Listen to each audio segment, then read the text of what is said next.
តជាងចេញដំណើរតាមផ្លូវវែងកាហ្វេមួយកែវក្នុងចិត្តរំភើបខ្លាំង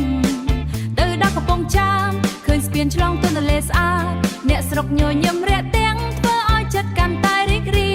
យជិះកាច់ចំការចេចំការកៅស៊ូបៃតង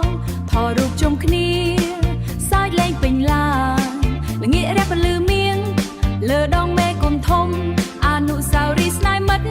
មិនអាចបំភ្លេចបានទៅលេងកូនខ្មុំក្រចេះមណ្ឌលគិរីធម្មជាតិស្រស់ល្អធ្វើឲ្យបេះដូងស្រស់ថ្មី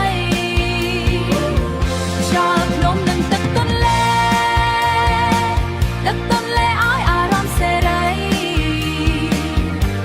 ដំណើរកំសាន្តនេះសប្បាយគ្មានអ្វីប្រៀបដឹង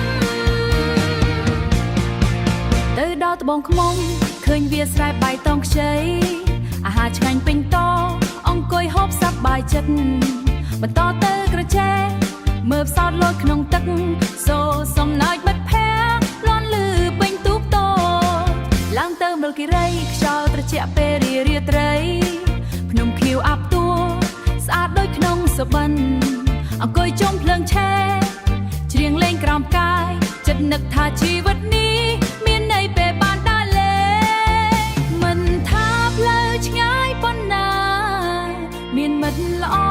គឺមានសេចក្តីសុខអនុស្សាវរីយ៍ល្អនឹងនៅក្នុងចិត្តរហូត